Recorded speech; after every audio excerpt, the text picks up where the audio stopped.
What's good with the YouTube? You already know Big Flocko with a convict's perspective, and I'm gonna slide on through with a little bit of energy. As you can tell by the title and thumbnail, we're gonna get into a very sensitive topic, man, and it's one of those topics. What if? What if Cheyenne Cadena was never killed? What would have happened with the NF and the MA? What possibly could have happened? Now, as we all know, December 17th, 1972. At around 105, Cheyenne met his death. Now, previously, before this, he was trying to work on something that was totally never seen before. He was trying to unite the raza under one bandera, one collective, right? They were trying to have 12 members that were representatives of both the NF and MA, like basically like a one mesa, basically. Then you'd have your institutional heads at each institution. Basically, this was to be put together to work in harmony and unison to put together something on behalf of the people. You know, in 1970, he had struck a truce with the black inmates, right? And he had communications with George Jackson. Now, George Jackson's death also changed a little bit the course of history. But at one time, you had George Jackson and Cheyenne Cadena were probably two of the most important figures in prison reform, prison revolutionary aims and agendas. He was basically, Cheyenne became a revolutionary, a radical who wanted to bring change in the system. Now, bear in mind, he was only 29 years old at this time, 1972. In 1961-62, right, he is the one who pretty much changed the organization's directions as far as the Mexican Mafia into becoming what they became when he implemented a blood oath. He was only 18 years old making these type of decisions. The rules that the MA kind of constructed at that time, it was him and Wedo Buff Flores that put those rules together. Now, there was almost like a split within the MA at that time, right?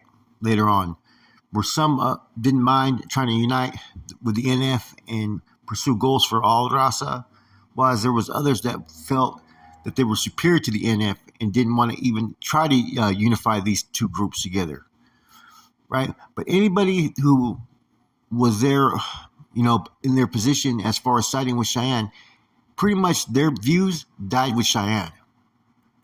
Now, when Joker and Sleepy ended up having the Aranda brothers hit, Bangas and Ernie and whatnot, what did they expect to happen to Cheyenne? They knew where Cheyenne was at. Cheyenne was deep in enemy fucking territory.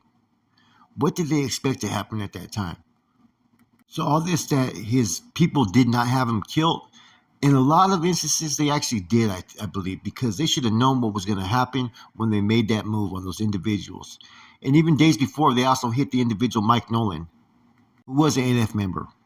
Now, December 25th, they did retaliate in Soledad, removing an individual named Cisco and Pablo, NF members or associates, right, at that time. But that wasn't, they were not what you would call brass leadership.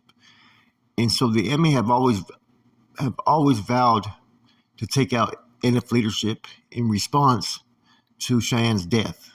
Okay, I think that's always been a motivating factor to always keep this war going, right? The NF-MA war, because even though they've killed an NF member here and there, right, after his death, they killed Sharkey as well. There was never anybody that was on the level of brass leadership within the NF, and therefore the NF have always been on its toes based upon that fact. I've read the filters. I've even seen that myself in the history where it says that. In any event, though, this is more along the lines of what if Cheyenne would have never been murdered? If he would have never been murdered, there's a good chance that maybe his own people would have took him out. And that's the truth. Nobody's going to talk about that because he wasn't really, he really wasn't on the best of terms with the rest of the fellas. People think that like Cheyenne and Peleg were like the only like influential MA members, and that's not true, man. That is by far not true. Now, people give Peleg the title honorary godfather, right? That's just because individuals respected his get down and the things that he was able to do and accomplish, as far as working with the you know, what you would call Mexican families at that time, as well as with the Italian families. You know, he had a lot of influence as far as changing the direction of the Mexican Mafia, as well as so did Cheyenne. But you had people like Champ Reynoso, Kilroy, Topo later on, Peters, all these individuals, right? They were just as influential in the direction of which way the Mexican mafia went. And not all these individuals shared his visions. They didn't share this, Raza platform where they're all, fighting together as one. This was almost like Cheyenne's own personal project and stuff that he was venturing out on his own. That's why he had limited support behind it, because shit was still kicking off in every other prison based upon the individuals there.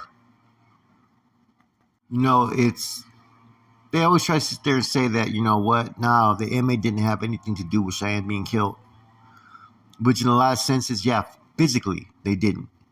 But by making the move that they made, they pretty much sealed his fate. I think that they knew that this was going to happen. Therefore, they didn't have to do it upon themselves. They let the other group deal with it. That's just the way it looks to me. Because Cheyenne, like I said, he was very influential. There was a lot of individuals that were backing his play, but there was just as many that were against what he was trying to do. You get rid of him, back to business, right? And back to now you have basically a motivated factor to motivate the brothers forward, man, and keep the NF pretty much out of their business for the rest of eternity, basically. This killing has always been something that has fueled the MA as far as one of his brothers. So in actuality, I don't know if he wasn't killed, what would have really happened? Because at that time, I think the government would have found a reason to kill him anyways. Once you start to go against the government, once you start to uprise, once you start to have that type of influence, the government traditionally, especially around that time, has came in and tried to eliminate you. They try to shut you down. They try to set you up. What was interesting is just a year before his death, maybe 2 years before his death, he was on his way with a gun to go kill his own cousin, right? Chalo Hernandez, who was one of the founders of the Nuestra Familia. So I always thought that was kind of interesting that he had that type of commitment, and then all of a sudden it changed. Something changed with him. I don't know at what point it was, but he started to have what you call foresight, a vision. And that was for all the rosters to come together as one. Now, a lot of NF were open to it, that, right? But see, the thing is that the NF didn't want to give up their own, power that they had, whatever they've achieved. They wanted to maintain their organization.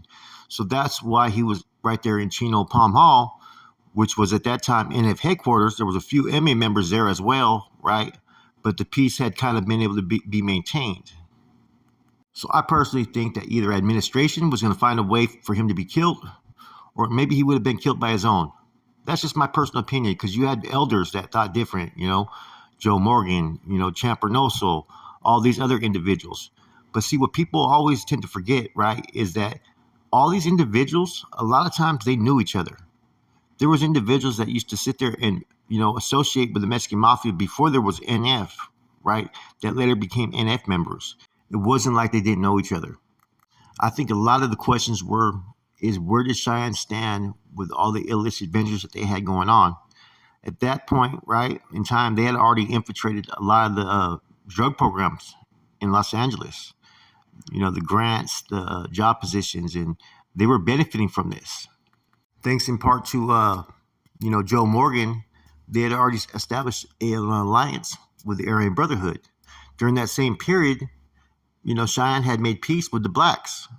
So this pretty much put the organization at odds as far as, man, you had those that were, wanted to support the white ABs. They had good relationships. You had those that, didn't mind having a relationship with the blacks. A lot of those dudes that were in AC, MA members, were back there rocking with a lot of the blacks, Black Panthers, and later on BGF members, because they were facing the same type of terrible conditions. It was all like a relationship based upon a need. Within just a year after Cheyenne's death, after the violence pretty much hit the system hard, you had a separation of the NF and MA. They were no longer in the same prisons or same yards. They could be at the same prisons, but they were not always necessarily in the same yards. They started to send them to different locations, and you basically had that validation clampdown, which they started to take members off the yards and put them in certain sections. So basically, if you would have never had this death of Cheyenne, the war, who knows how bad it would have got, and who knows if there would have ever been a separation as far as North and South. See, the North and South came about later on. it slowly started to have little cliques, right, where people started to attack each other from different regions, right? But it really didn't start to pick up till like the late 70s.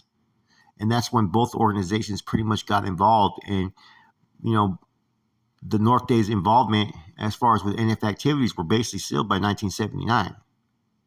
And the interesting thing is both leaders within both these groups, right? Which Peg Leg, like I said, he was a very influential leader. There was also a lot of MA members that did not want him to get recruited when he got recruited, which was around 1969, based upon the fact that he wasn't Mexican. The same thing could be said of Babel. You know what I'm saying? There was individuals did not want Babel for the NF to get recruited.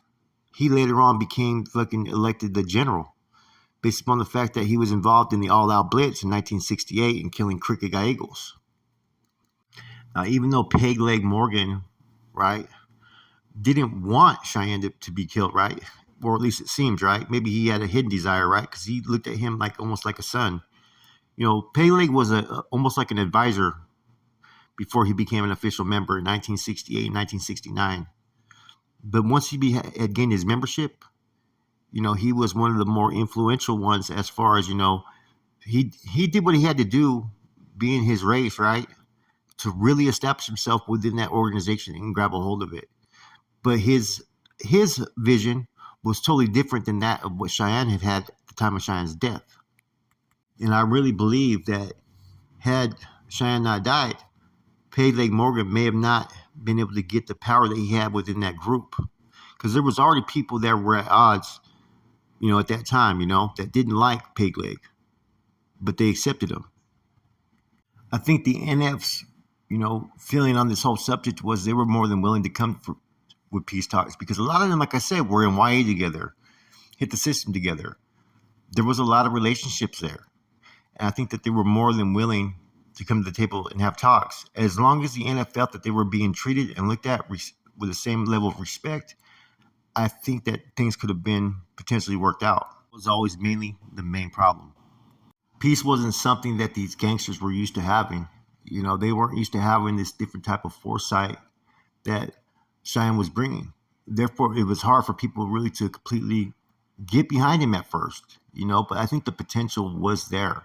That he had enough respect and enough influence that there was those that were going to back his play. But there was also those that potentially maybe would have not backed his play. There was also NF members that felt that maybe this was a fucking plot on Cheyenne's behalf because he was known to be very intelligent but yet ruthless, right? That maybe he was trying to get them, to basically be at ease. And next thing you know, they're going to try to remove every individual to fall under their fucking command. And that's what it all came down to, is you had a difference of individuals that were part of groups that wanted power. Now, the one question remains. Did the MA sabotage these talks of peace, knowing that Cheyenne's death would probably come of it? I think so. I think in a lot of senses, they knew what was going to happen. They knew where he was housed, and they knew what type of effect this would cause.